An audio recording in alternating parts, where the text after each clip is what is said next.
Assalamu alaikum. I'm Musrat Nazi welcoming you to News at 10. You have just heard the headlines. Now we move on to the news in details.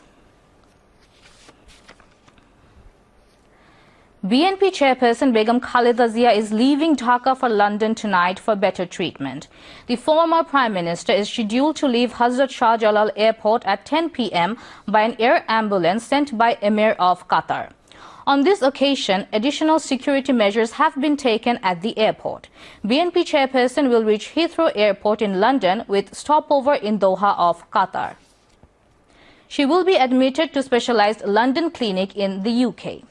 Begum Khaleda Zia has been suffering from various diseases. Awami League government led by Sheikh Hasina did not allow Khaleda Zia to go abroad for better treatment despite repeated appeals from her family and BNP. In London, Begum Khaleda Zia is expected to meet her elder son Tariq Rahman, also the acting chairman of the BNP.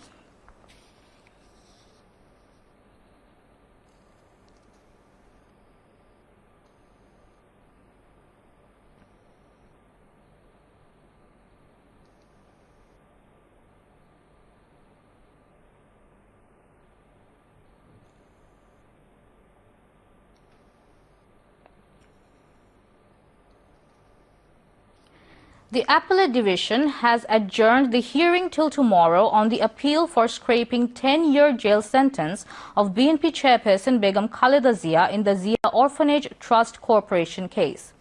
The 5-member bench led by Chief Justice Syed Rifat Ahmed fixed it today after a long hearing. A good number of lawyers argued for former Prime Minister Khaleda Zia in the court.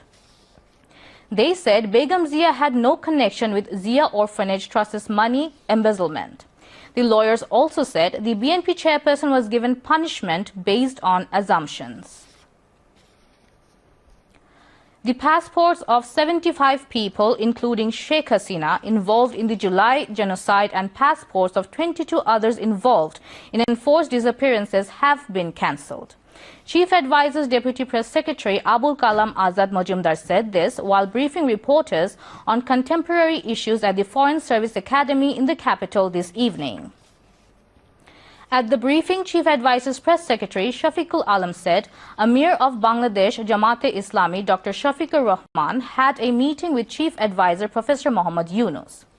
Press Secretary said various contemporary issues including national unity, election and banking system reforms were discussed during the meeting. Shafiqur Rahman এসেছিলেন আমাদের interim গভর্নমেন্টের প্রধান উপদেষ্টার সাথে কথা বলতে। উনি একটা সৌহার্দ্যপূর্ণ পরিবেশে কথাবার্তা হয়েছে, একটু ওয়ান টু ওয়ান ডিসকাশন ছিল। এখানে সংস্কার, নির্বাচন সংস্কার, তারপরে জাতীয় ঐক্য এবং ব্যাংকিং সেক্টর রিফর্ম এগুলো বিষয় নিয়ে কথাবার্তা হয়েছে।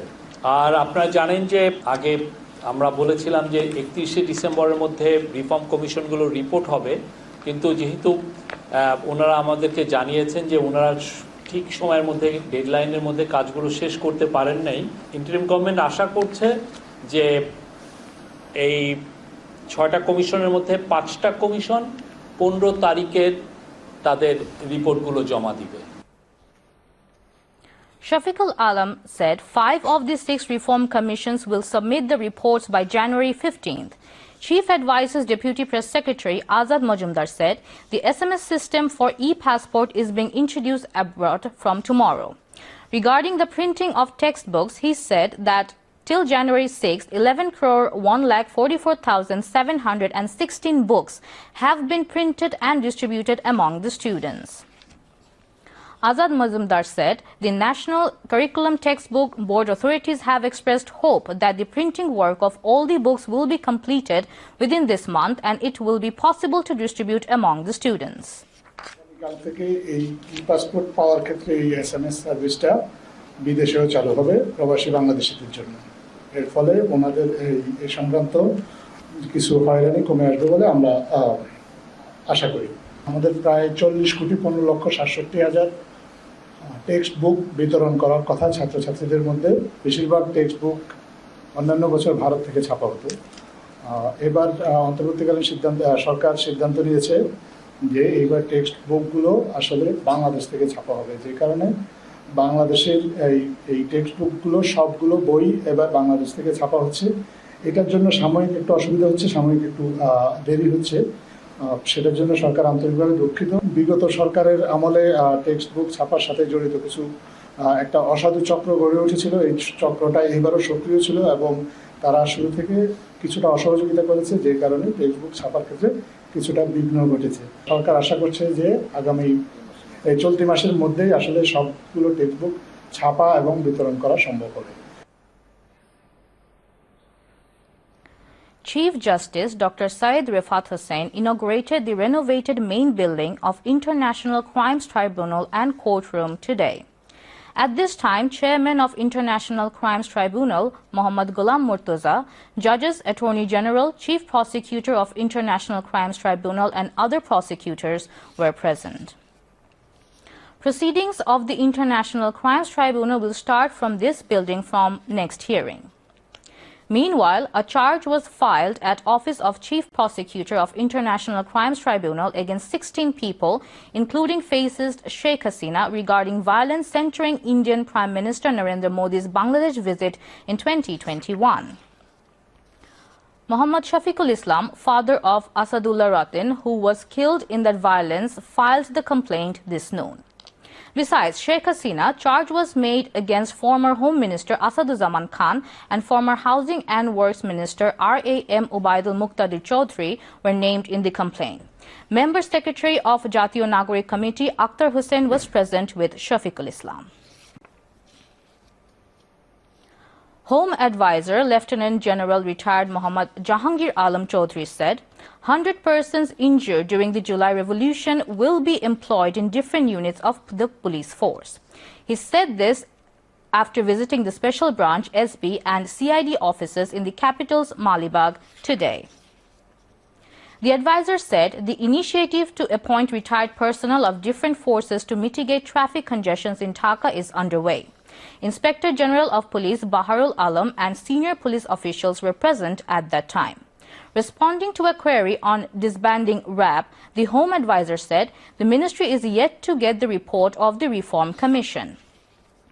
Jahangir Alam Chaudhry said process is underway to bring back the money siphoned off during the regime of the Awami League. The CID has been asked to submit reports on the laundered money, he added. Editor of Daily Amar Desh, Mahmudur Rahman said India would be considered as an enemy state of Bangladesh until they extradite Sheikh Hasina.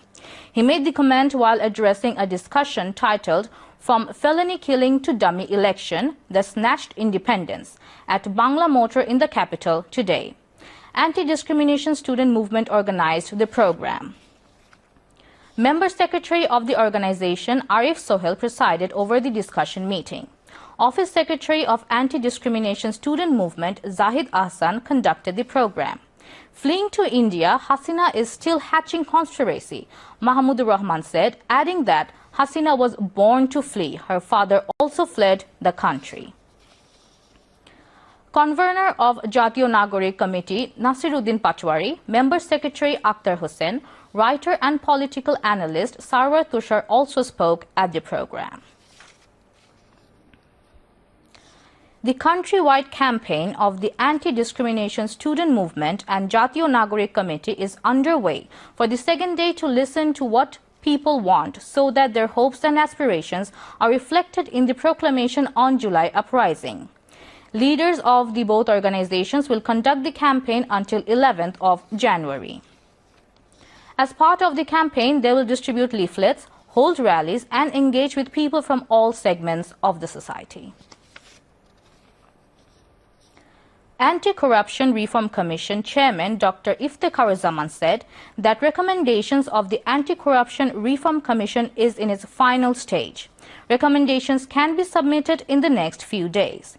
In an exclusive interview with BTV News, he made this statement. According to Dr. Iftekhar Zaman, the Anti-Corruption Commission, which is tasked with combating corruption, is corrupt itself. To ensure that the ACC remains free from corruption in the future, several specific recommendations have been made. He said that the tax law made with the whitening of black money legal under the fascist Sheikh Hasina government under tax law, high-level corruption has been fostered. To keep the ACC free from corruption in the future, the Reform Commission will suggest implementing structural and legislative changes to ensure accountability, he continued. Additionally, Dr. Iftekharuzzman said that Transparency International Bangladesh (TIB) will continue to carry out its role as the ACC's watchdog. Now, international news. A devastating earthquake in China's remote Tibet region killed nearly 100 people and collapsed many buildings yesterday, state media reported, with tremors also felt in neighboring Nepal's capital Kathmandu and parts of India and as well as in Bangladesh. Videos published by China's state broadcaster CCTV showed houses destroyed with walls torn apart. Rescue workers waded through rubble strewn across the ruins in the aftermath of the earthquake. Footage showed while some gave locals thick blankets to keep warm. Surveillance images published by CCTV showed people running through a store's aisles as shelves shook violently, sending objects like toys tumbling to the ground. In the town of Hotse, videos geolocated by AFP showed debris scattered in the front of street-side eateries. The powerful quake struck Dingri County with a magnitude of 6.8 near the border with Nepal at 9:05 a.m., according to the China Earthquake Network Center. The U.S. Geological Survey reported the tremor as magnitude 7.1. Chinese President Xi Jinping emphasized the full-scale search and rescue efforts, minimizing casualties to the greatest extent possible, properly resettling affected residents and ensuring their safety and warmth through the winter, CCTV added. Xinhua said that local authorities are reaching out to various townships in the country to assess the impact of the quake. Temperatures in Dingri are around -8 degrees Celsius and will drop to -18 this evening, according to the China Meteorological Administration. Canadian Prime Minister Justin Trudeau announced that he will step down as leader of the ruling Liberals after 9 years in office, but will stay on his post until the party chooses a replacement. Trudeau, under heavy pressure from Liberal legislators to quit amid polls showing the party will be crushed at the next election, said at a news conference that Parliament would be suspended until 24th March. That means Trudeau will still be Prime Minister on 20th January when U.S. President-elect Donald Trump takes office. Trump has threatened to impose tariffs that would cripple Canada's economy. I intend to resign as party leader as Prime Minister after the party selects its new leader through a robust, nationwide competitive process, Trudeau said. This country deserves a real choice in the next election, and it has become clear to me that if I'm having to fight internal battles, I cannot be the best option in that election. Trudeau took office in November 2015 and won re-election twice, becoming one of Canada's longest-serving prime ministers. But his popularity started dipping 2 years ago amid public anger over high prices and a housing shortage, and his fortunes never recovered. Polls show the Liberals will badly lose to the official opposition Conservatives in an election that must be held by late October, regardless of who the leader is.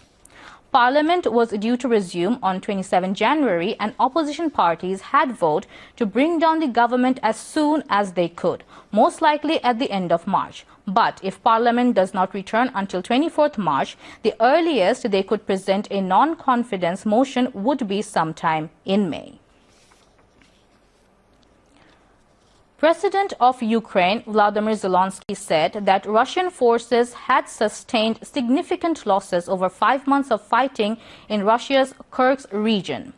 During the Kursk operation, the enemy has already lost 38,000 of their soldiers in the direction alone, with nearly 15,000 of these losses being irreversible, Zelensky added in his evening address.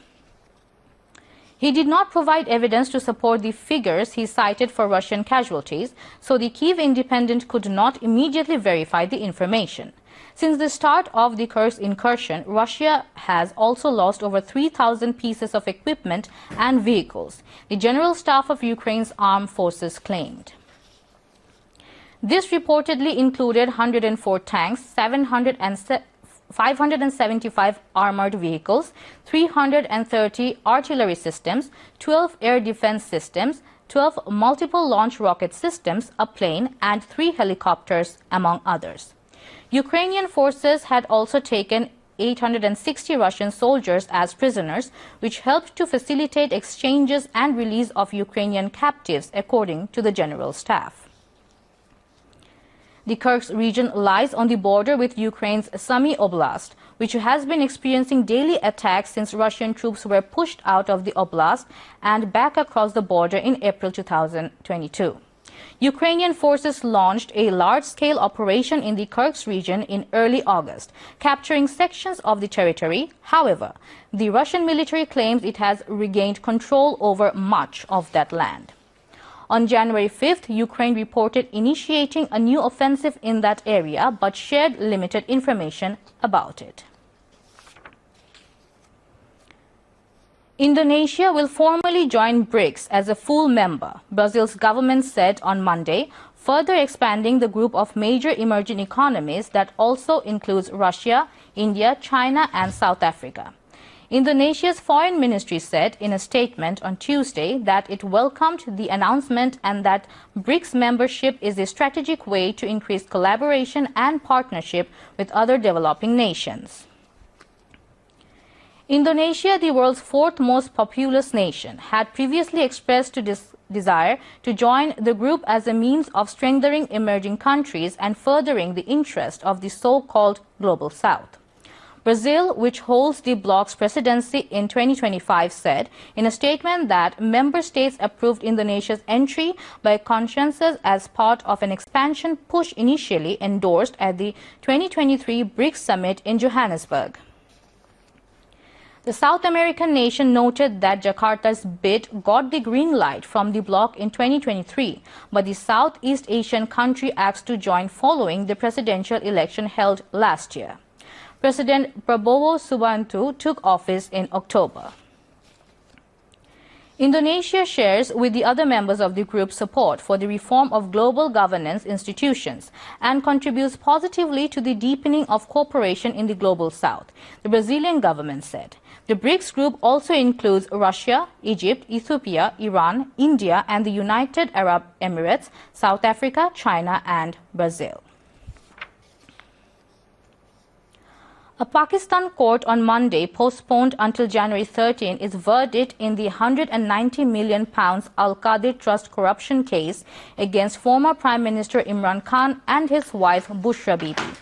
Judge Nasir Javed Rana of the Anti-Corruption Court had completed the hearing on December 18, but reserved the judgment until December 23. Later, he fixed January 6 as the new date for announcing the verdict, Geo News reported. Noting that Judge Rana was on leave on Monday, the court staff said that the decision would now be announced on January 13th.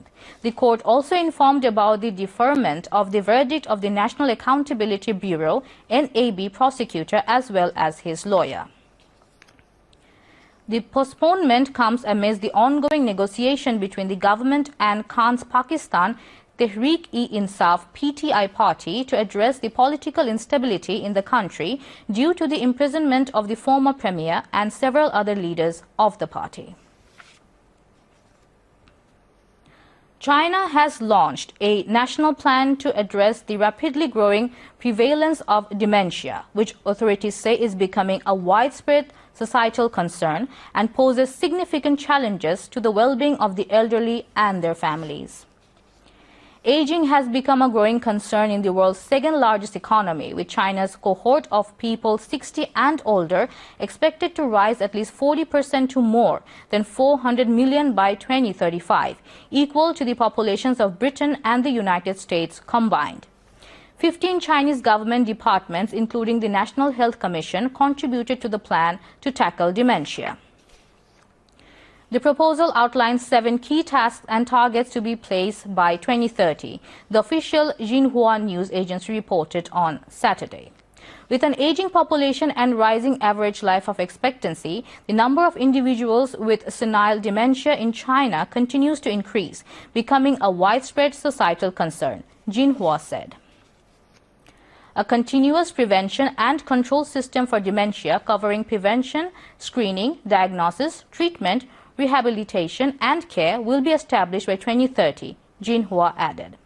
The growth of dementia will be controlled through widespread cognitive screenings for the elderly, with early intervention guaranteed for those most at risk, it said. China has more than 16 million people suffering from dementia, including Alzheimer's disease, the most common type, according to a 2024 official report.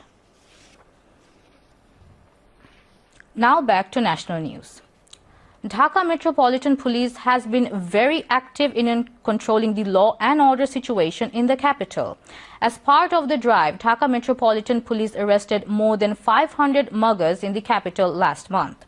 According to the data of Dhaka Metropolitan Police, it registered 15 cases of mugging in the capital last September, 26 cases in October, 27 cases in November and 37 cases in December. However, the number of snatching is more than the lodged cases. Muhammad Talibur Rahman, Media and Public Relations Officer and Deputy Police Commissioner of the Dhaka Metropolitan Police, revealed the information at a special interview with the Bangladesh television. He said that additional checkposts have been installed at different points in the city to prevent snatching.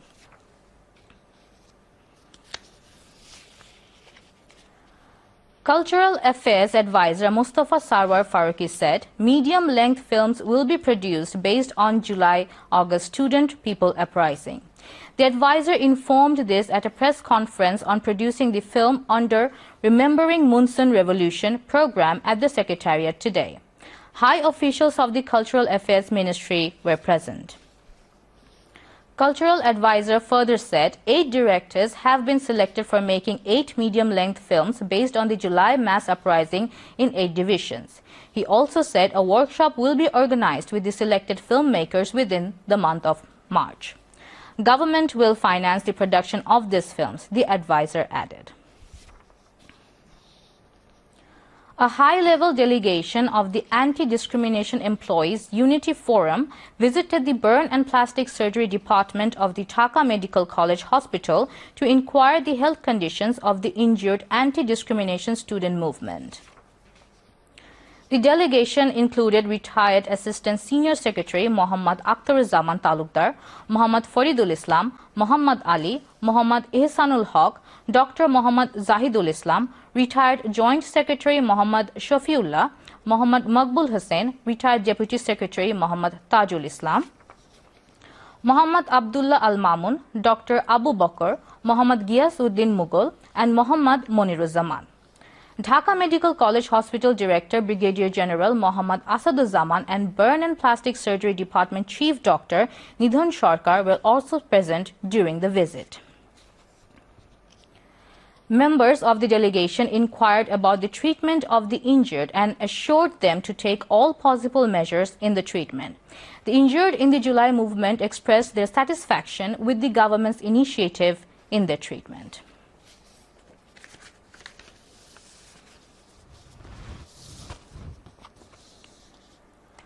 Bangladesh Jamaat-e-Islami Amir Dr. Shafiqur Rahman said the Muslim must abstain from saying anything that creates disunity. He made the call at the representative conference of district-level imams and khatibs held at Engineers Institute in the capital today. Bangladesh Masjid Mission organized the program. Presided over by Masjid Mission Chairman Khalilur Rahman, the conference was addressed among others by Jamaat-e-Islami Secretary General Mia Gholam Parwar. The Jamaat Amir urged the imams and khatib to come forward to help stop distorted explanation of Islam in society and state life. Now news on weather.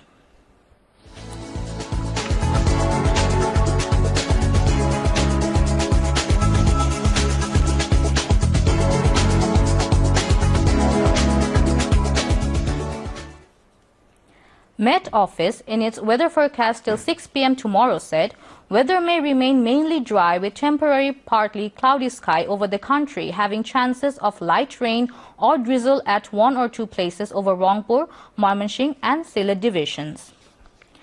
Besides, moderate to dense fog may occur over northern part and light to moderate fog may occur at places elsewhere over the country during midnight to morning.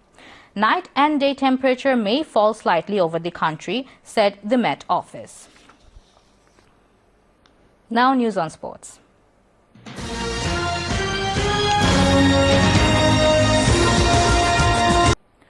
Rangpur Riders defeated Dhaka Capitals by 7 wickets in today's first match in BPL at Sylhet. Batting first at Sylhet International Cricket Stadium, Dhaka Capitals were all out for 111 runs in 16 overs, 3 balls.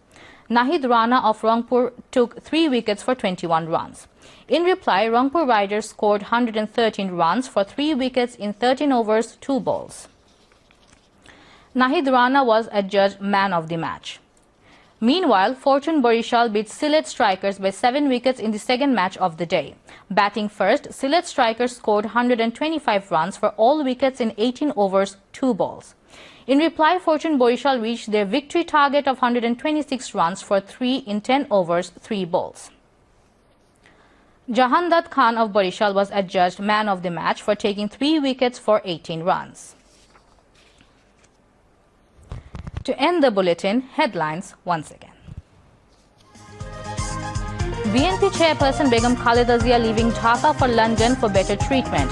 Khaleda Zia will meet her elder son BNP acting chairman Tariq Rahman in London after about 7 years. Passports of 75 people, including Sheikh Hasina involved in July mass killing, cancelled. Besides, passports of 22 others involved in enforced disappearance also cancelled, informs Chief Advisor's press wing. Chief Justice inaugurates renovated main building of International Crimes Tribunal. Proceedings of tribunal will begin in main building from the next hearing.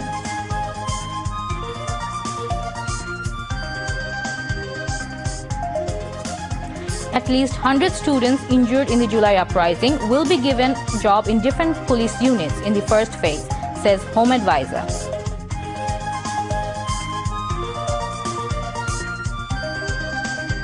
Police active to prevent hijacking in the capital checkpost increased along with patrolling, says DMP.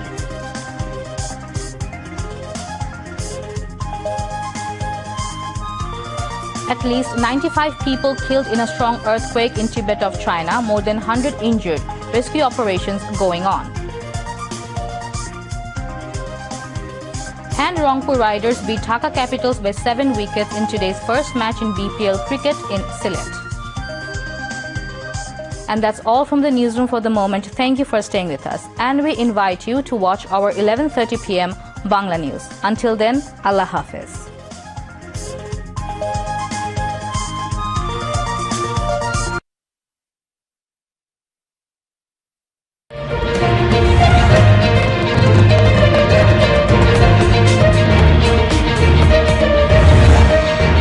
আজকে ছিল আমাদের একটা normally visit, এখানে visit করে যেটা IG সাহেব ছিল আমরা অনেক কিছু আলোচনা করছি যে আমাদের জানেন যে বৈষম্যবিরোধী ছাত্র আন্দোলনে আমাদের অনেক নিহত হয়েছে এবং অনেক আহত হয়েছে। আমাদের যারা আহত হয়েছে তাদের একটা কর্মসংস্থানের কিভাবে ব্যবস্থা করা যায়, আমরা আমাদের এই ডিপার্টমেন্ট পুলিশ ডিপার্টমেন্ট থেকে আমরা অলরেডি একটা প্রপোজাল পাঠিয়েছি যে যারা আহত হয়েছে তাদের আমরা কিছু যেন আমরা পুলিশে অ্যাবজর্ব করতে পারি, আমরা তাদের একটা কর্মসংস্থানের জন্য একটা ব্যবস্থা করতে পারি। আমরা একটা প্রপোজাল পাঠাইছি, হয়তো সে যদি রাজি হলে আমরা আর সংখ্যাটা পেলে আমরা ওই যেহেতু এক একজনের তো এক এক রকমের সমস্যা, মানে যারা আহত হয়েছে তো মানে সবাই তো সব জায়গায় দেওয়া যাবে না, যে জায়গায় যাকে দেওয়া যায় ওই জন্য আমরা একটা তাদের একটা কর্মসংস্থানের ব্যাপারে আমরা আলোচনা হয়েছে এবং আমরা খুব তাড়াতাড়ি হয়তো তাদের থেকে কিছু আমরা নিব যারা আল্লাহ দিলে তাড়াতাড়ি সুস্থ হয়ে গেছে এবং ভবিষ্যতে যারা এখনো অসুস্থ বা ভবিষ্যতে সুস্থ হয়ে যেন আসতে পারে এটার একটা ব্যবস্থা করা। আমরা আপাতত আমরা 100 দিয়ে শুরু করতেছি, পরে হয়তো এই সংখ্যাটা আস্তে আস্তে বাড়াবো, যেহেতু আপনার প্রথম অবস্থায় তো এত পাওয়া তো সম্ভব হবে। আরেকটা জিনিস হলো আপনাদের আমি আগেও বলছি যে আমরা এই ট্রাফিকের যে একটা সমস্যা এটা কিন্তু রয়ে গেছে, যদিও এই রাস্তা যানজটের সমস্যাটা আমার স্বরাষ্ট্র মন্ত্রণালয়ের একা কিন্তু দায়িত্ব না, এটা কিন্তু অন্যান্য মন্ত্রণালয়ের দায়িত্ব রয়ে গেছে, তবুও আবার স্বরাষ্ট্র মন্ত্রণালয় কিন্তু এর সাথে জড়িত।